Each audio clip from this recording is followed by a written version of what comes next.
આપ સૌએ ટાઇટલ જોઈને આઈડિયા આવી ગયો છે કે આજે સરગવાની સિંગુની રેસીપી લઈને આવ્યા છે. સૌથી પહેલા મીઠું ઉમેરશું સ્વાદ અનુસાર. પછી મસાલા હળદર. આપણા ઘરમાં સૌથી વધારે કોને ભાવે? બધાયને. અને આપણે કેટલા વર્ષથી કરતા હશો? બહુ વર્ષ સુધી આ રેસીપી છે.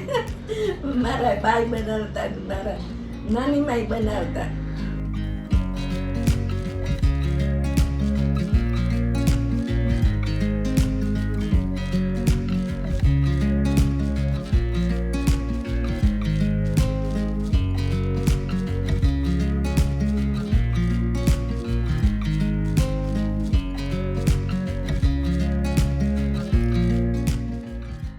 Hello, good afternoon. કેમ છો આપ સૌ? આઈ હોપ કે તમે બધા મજામાં હશો.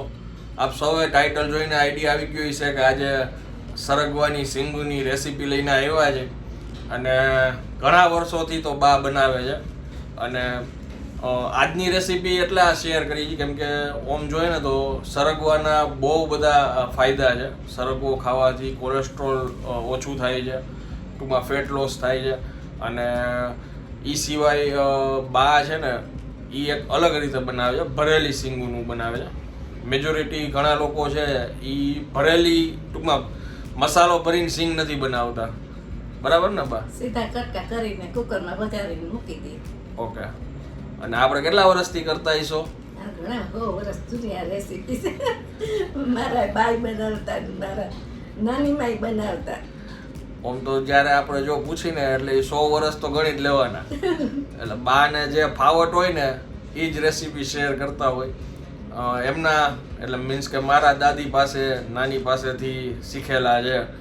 અને બહુ ઇઝી રેસીપી છે, પણ એમાં જે મેઇન ઇન્ગ્રીડિયન્ટ્સ છે એ શું શું પડે, કઈ રીતે એનો તડકો લાગે, એ બધું ડિટેલમાં બતાવીશ. અમે બહુ તમાલપત્ર કે લાલ મરચાં નાખીને એવી રીતના તડકો નથી લગાવતા, કેમ કે મોસ્ટ ઓફ લોકો નોર્મલી ઓછા ગરમ મસાલાવાળું, ઓછા તડકાવાળું ખાવાનું પસંદ કરતા હોય. કેવી રીતે બનાવી છીએ આગળ તમને રેસીપી બતાવીએ. ચાલો શરૂ કરીએ. સિંગુનું શાક કરવા પહેલાં આ જે આખી સિંગુ છે એ આપણે જાડી લીધી છે. સિંગુ સિલેક્ટ કરવી પડે ને, એકદમ સાવ સુકાઈ ગયેલી ને એ રીતની ન હોવી જોઈએ, કેમ કે આપણે ભરેલી સિંગ કરવાની છે. અમે 4 જણા માટે કરીએ છીએ, ત્યાં 4 સિંગ છે અને આના પીસ કરી લેશું. પીસ કરીને તમને બતાવીએ પછી.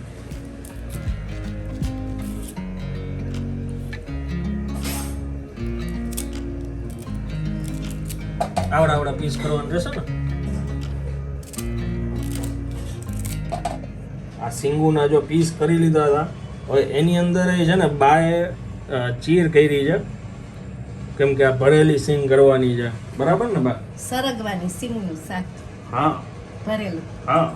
ઇન્ગ્રેડિયન્ટ્સમાં જે આ મસાલા લીધા છે, મરચું હતું, ધાણા જીરું, મીઠું, હિંગ છે, લીંબુ છે, ગોળ છે, વરિયાળી છે, ગરમ મસાલો છે, અને આ આદુ લસણ પેસ્ટ, ચણાનો લોટ છે.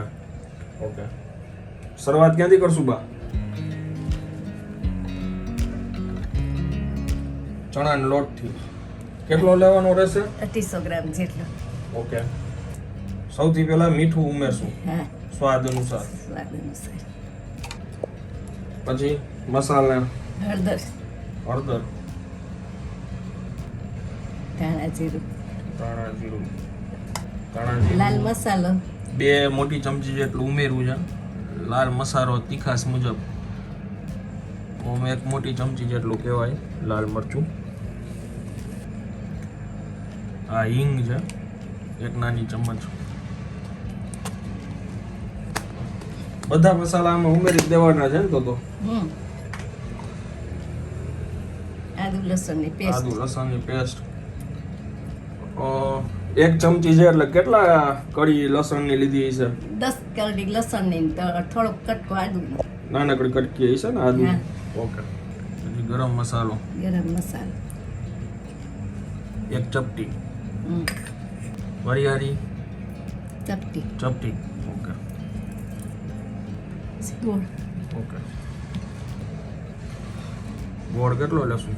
આટલું 1 ચમચી જેટલો. જરાક. લીંબુ હા 1 ચમચી. મોણ દેવાનું છે ને? હા મોણ દે. 1 બસ 1 પાવરું ઉમેરું.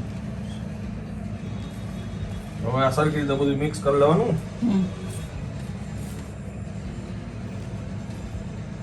જઈ તો નાખવાનું. ચોસે તો ઉમેરશું. ઓકે. આ જનરલી ભરેલી સિંગુ બહુ ઓછા કરતા હશે ને? હા ઓછા કરવામાં કંટાળો આવે, બધા ફાડિયા કરીને સીટી બગાડ નાખે. કંટાળો આવે એટલે એમ. હા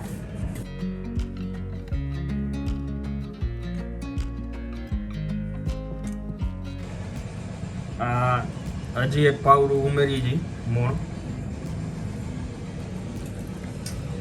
ટોટલ 2 પાવડા થયા તેલના. આખું ભરાવું તો નહીં, ભરવામાં ફાવે. ઓલો હાવ કોરોમરો લોટ હોય.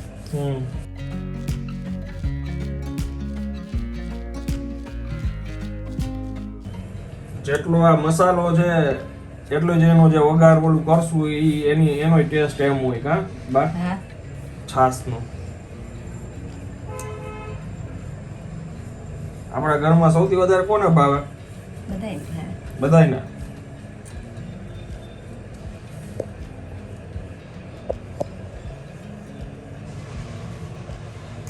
આમાં મોણમાં પાણી ન ઉમેરવાનું હોય ને? ના એમને જ ભરવાનું.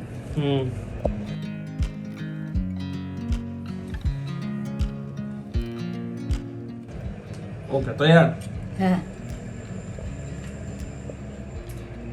જો આ ચીર કરી છે એમાં આ રીતના મસાલો ભરવાનો છે. સિંગુ જાડી અને કૂણી લેવાની કાબા? જાડી હોય ને તેમાં ભરાય પાછું. સરખી રીતે ભરાય અને ઓલી નકર પતલી હોય તો આ તૂટી જાય ને. ચીર જે તમે ખેરી છે. થોડોક હજી તેલ નાખ. તેલ નાખું.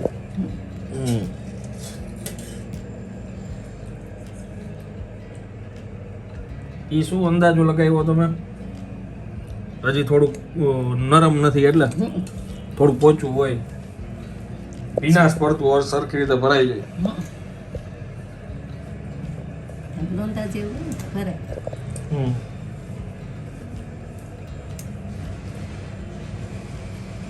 અઢી પાવડા જેટલું તેલ થયું.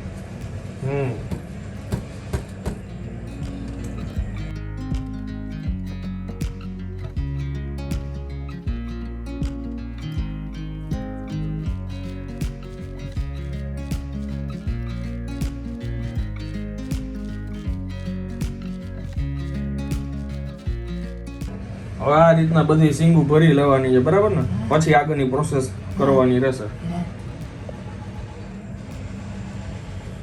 જો અત્યારે છે ને સિંગુને સ્ટીમ કરવાની, બાફવાની છે ને બા? એટલે અમે જો આ ચાયણીમાં ગોઠવી દીધી છે અને આ પાણી ગરમ થઈ ગયું છે અડધું તપેલું. હવે એની ઉપર મૂકી દેશું ને.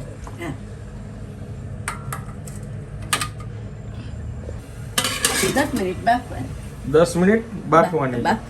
ઓકે. ઈ સિંગુ બફાય ત્યાં સુધી આપણે છાશ વઘારવાની છે. મીન્સ કે આનો રસો બનાવવાનો. અત્યારે 2 પાવડા તેલ લીધું. ઓકે. 4 પાવડા ઓમાં નાખ્યું. 4 પાવડા થયું. 4 પાવડા સિંગુમાં જઈ ગયું કા? અને 2 પાવડા આમાં. તેલ જાજુ ભરપૂર માત્રામાં જોશે.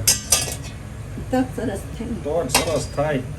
ગુજરાતી એમાં સ્પેશિયલી કાઠિયાવાડી કોઈ બી વાનગી તેલ મસાલાથી ભરપૂર કાબા. ચાલો રાઈથી વઘાર કરવાનો છે. જીરું નાખ્યું. રાઈ થઈ ગઈ.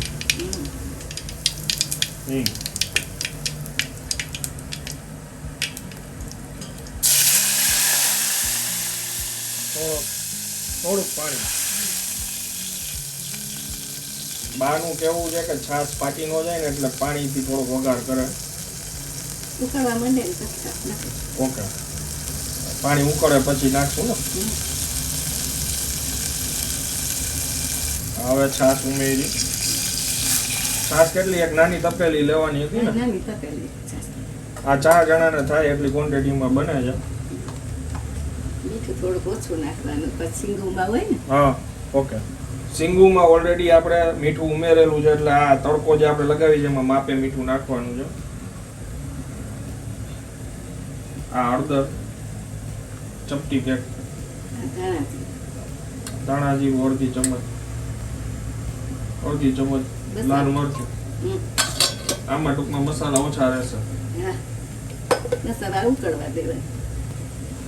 અને આદુ લસણની પેસ્ટ. આ આદુ લસણની પેસ્ટ તમે ઈચ્છો તો ટૂંકમાં તડકામાં બી નાખી શકો.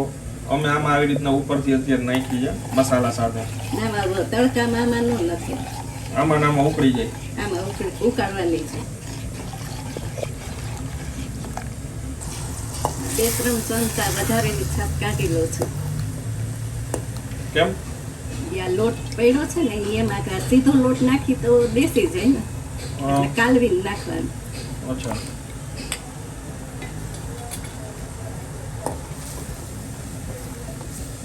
આને હજી ઉકળવા દેવાની છે ને? ખૂબ જ સરસ. ત્યારે નાખવું છે ને એટલે. ઓકે. આને ઠંડુ થવા દેવાનું હજી. હા. ઓકે. જા ઉકળવા માંડી છાશ તો.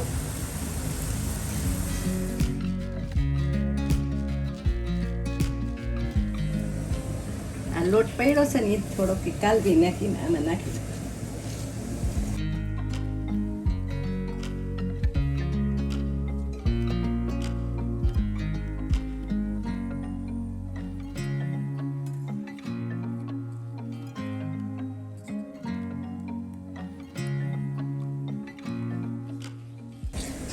ચાલો સરખી રીતે મિક્સ થઈ ગયો છે લોટ.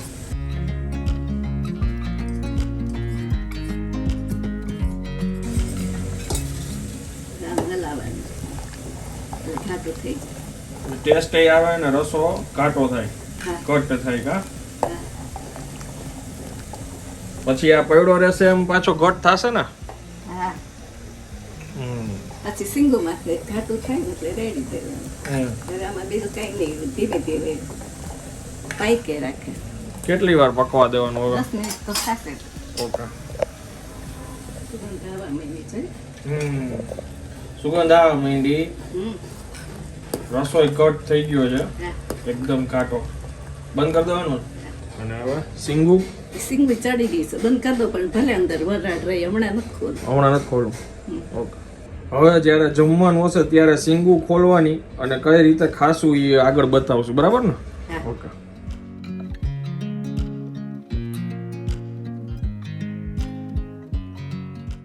જો આ રીતના સિંગુ આપણે બફાઈ ગઈ છે એ લઈ ઉપરથી એકદમ ઉકળેલો ગરમ રસો સર્વ કરવાનો અને ગાર્નિશ પૂરતી કોથમીર. જનરલી આ સિંગુના શાક હારે બાજરાનો રોટલો અને રોટલી ખાવાનું અમે લોકો પ્રિફર કરતા હોઈએ. અને જો આ રસો આટલો કાંટો રાખ્યો છે અમે, થિકનેસ જો.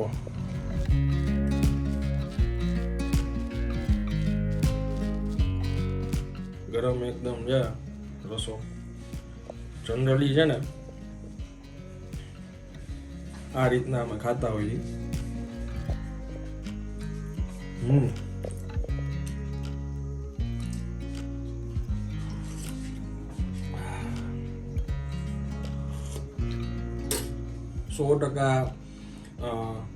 સરગવો જેને નો ભાવતો હોય ને એ આ રીતના બાની જે રેસીપી છે આ રીતના બનાવીને જો એમને ખવડાવશો ને તો ખરેખર બહુ ટેસ્ટી લાગશે. મસાલાનો જે ટેસ્ટ છે એ ખટાશ ગળાશ વાળો છે, ખટ મીઠો. અને આનો જે આપણે ટેસ્ટ છે એ છાશથી વગેરે એટલે એકદમ ખટાશ વાળો છે. પણ બેનું કોમ્બિનેશન મિક્સ કરીને બહુ ટેસ્ટી લાગે છે. અને હવે હું આ વિડીયોને અહીંયા વિરામ આપું છું. વિડીયો જો તમને પસંદ આવ્યો હોય તો આગળ શેર કરી દેજો. કમેન્ટ કરીને મને જરૂરથી જણાવજો કે બાની આ રેસીપી તમને કેવી લાગી. ત્યાં સુધી જય હિન્દ, જય ભારત.